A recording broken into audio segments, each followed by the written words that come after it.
The focus has been really weird on my camera, so I'm gonna try and like sit a little closer because I think it's all the stuff that I have in this room that I film in. So this is mom video. It has been so long since I've made one, but that is something that I love to do for this channel. So thank you guys for joining me. And I also post Disney and random life things. So I hope you will subscribe and see me every Tuesday. But for now, let's get talking about breastfeeding.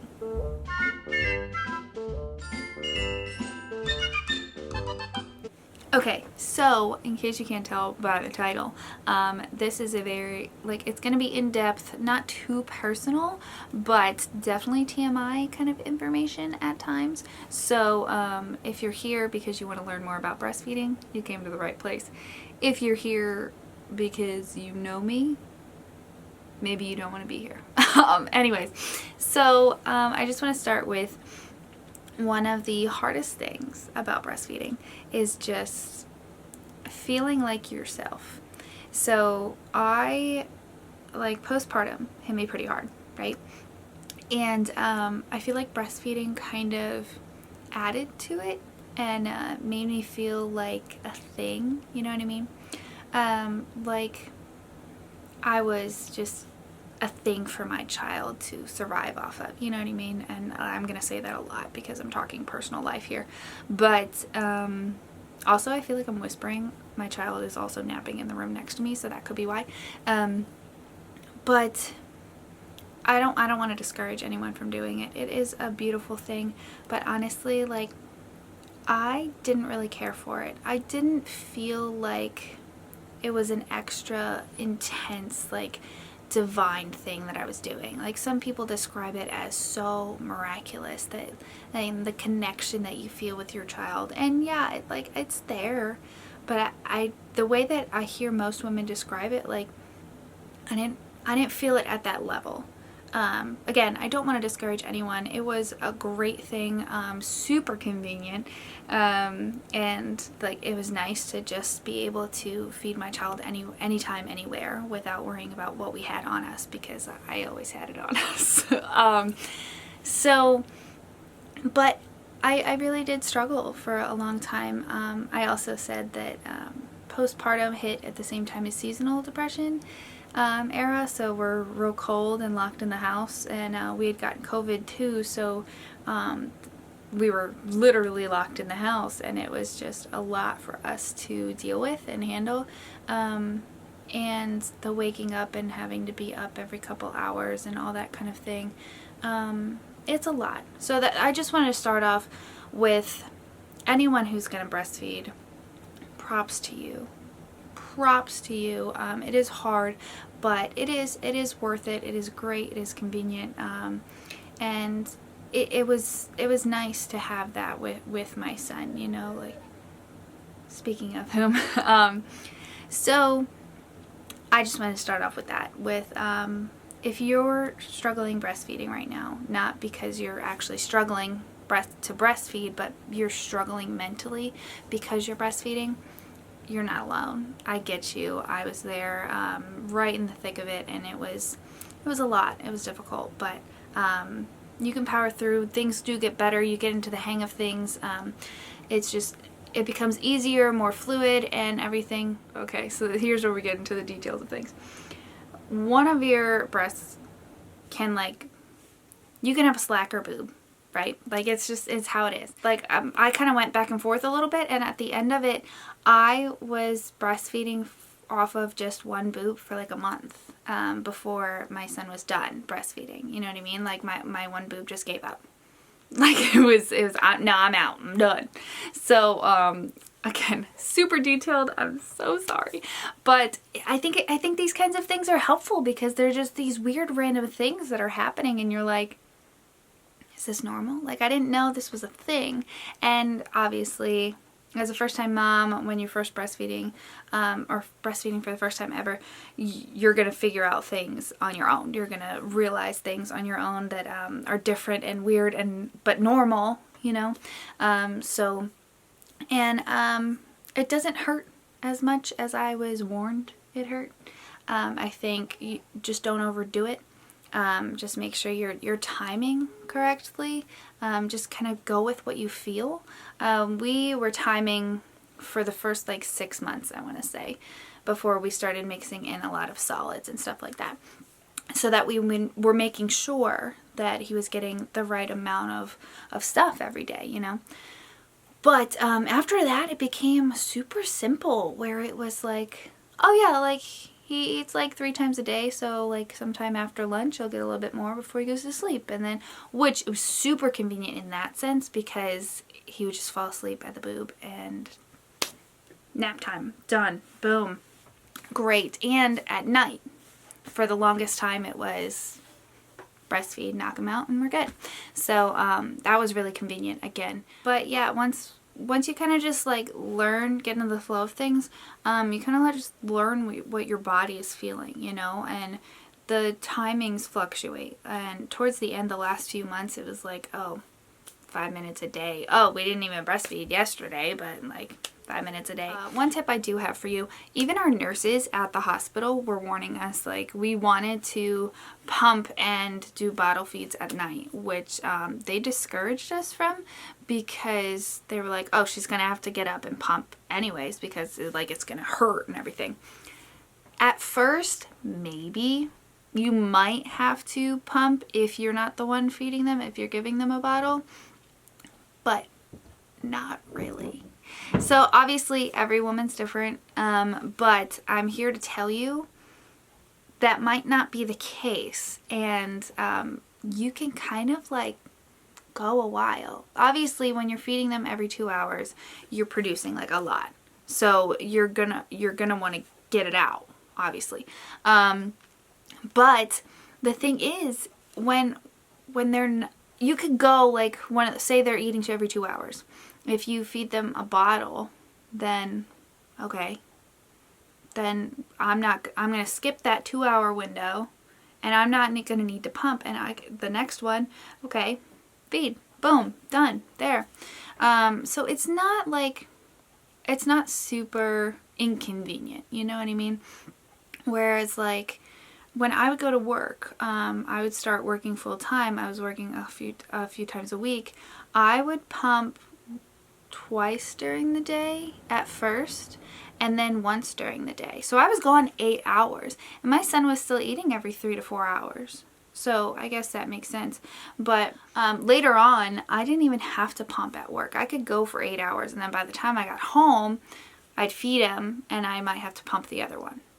You know what I mean? So like, he was like, I want to say 8-9 months around this time, but I wasn't always, like, I wouldn't have to pump every 2 hours at work, even at the time that he was eating every 2-3 hours, you know what I mean? Where you can kind of, especially, I think we did 1 breast per feeding, and they recommend like doing both. But I think it helped to do 1, because then you're like, okay, this side hasn't done anything for 4 hours, so it's ready to either eat or pump, you know? So then you kind of get a little back and forth, where you're like, oh yeah, he just ate off of this one, but I gotta pump this one, and then we'll be good for the next several hours, you know what I'm saying? I don't know if I'm making any sense. I'm just kind of rambling. I hope you guys are like finding this information helpful. But yeah, it's an interesting kind of a thing to go through, and again, super convenient. We went to Disneyland, and he wasn't eating too many times, like having milk too much at that point. He was a year old. So it was like once a day maybe. So we would take a break during the day and go to the baby care center, and they have little breastfeeding areas, so I would just breastfeed him, and then we could chill in the AC for a little bit longer, and then go about our day, which was super nice. And again, pumping is helpful, and that back and forth kind of thing, because then you can pack a bottle, and oh, like when we took our road trips and stuff like that, we don't have to stop and wait. Also, at first, feedings take like 20-30 minutes. Sometimes they can go longer, like it can be crazy, but you get to a point where it's like 5-10 minutes. They like, you crank it out real quick. The last several months, I'm gonna say like almost half of our breastfeeding journey, we breastfed for 15 months. 14? Yeah, we stopped like October, November. He was born September. We stopped a year and some change after that. So maybe 13, 14, whatever. And like I said, the one boob was done by like just shortly after a year. And at one point I just, the stopping, that might be a good question to answer. He was eating just maybe once a day, or like breastfeeding maybe once a day. And at the point where like I went to feed him and he was like, no, I'm good. Obviously he didn't say that. But he just was like, no, I'm gonna go play. I was like, okay, here we are. And towards the end of our journey, we were doing like one breastfeeding one feeding time, and a bottle of milk a day, or like half a bottle of milk. We started him off super light because he was not doing so great with the dairy. That's another thing I should tell you guys. A couple months into being a parent, breastfeeding, into his life, we found out that they can have allergy sensitivities through breast milk. So I could not have a single taste of dairy from about right before Halloween. Wonderful time to stop eating chocolate. Right before Halloween until April, which it was actually super convenient because mine and EJ's first flight, like first traveling trip and everything, like a week before I was put back on dairy, which was so amazing. So apparently there's some kind of protein in milk or dairy that can work through breast milk. So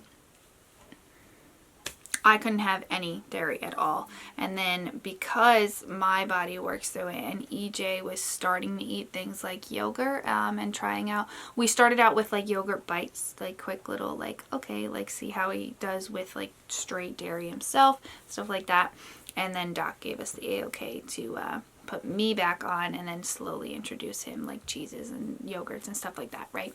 Which now he's fully on. He's still a little sensitive, so we can't have like way too much cheese or dairy or whatever in a day.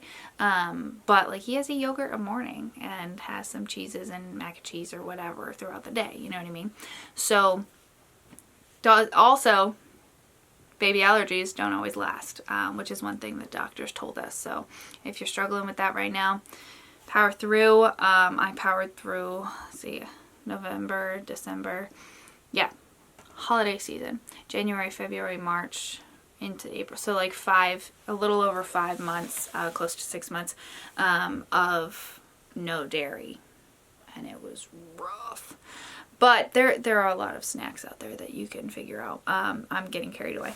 But one last thing I should say about like alcohol. So they always say like pump and dump. But you don't have to pump and dump unless you need to pump. You know what I mean? So like that milk itself at that moment in time is tainted. It has like bad stuff in it, right? But my doctor said give your liver a chance to live. So like 6 weeks after I gave birth, I was allowed to have alcohol again. And then the rule of thumb was if you have one drink, then wait at least 2 to 3 hours before breastfeeding after you finish the drink. And like I would eat with drinks, like if I had anything, and then on the nights that like I would go out and have a few drinks or something like that, like when we went out traveling and I went to a gala, had several drinks, I didn't feed him that night. I had a bottle prepared for him to have that night before going to bed, you know what I mean? So things like that where you just kind of like work with it. It's not as restrictive as most people make it sound. I followed exactly what my doctors say. You should always ask your doctors, question your doctors themselves. I'm not a medical person, but I'm just giving you a heads up. It's a lot less restrictive than a lot of people say. So again, this is probably a really long video now. So that's what I wanted to share with you guys. I hope that it was helpful, and I hope that you learned something and that you came out of this video just like that it was more helpful. So that's all I can really say. I do want to make more mom videos, and I promise more will be coming. I want to do like maybe 1 or 2 a month so that it's a good percentage of my videos. I have been posting a lot of Disney things, but we've got a lot of travel plans coming out. And I do still have a lot of Disney things going on and crafting things and all that kind of stuff. But I promise I will post more day in the life and more mom things. So please stay tuned. I absolutely love posting these mom videos because these are what I found so helpful when I was starting to plan our family and everything like that. So thank you for joining my channel. My name is Tori. Again, don't forget to hit like and subscribe. Comment down below if you have anything else you want to add to the breastfeeding journey, how yours was, whatever. If you found any of these specific things helpful, I would love to know so that we can just chat and have a great time. And I'd love to create a wonderful welcome community here of beautiful moms and Disney lovers and everything. So thank you again, and I will see you guys next Tuesday.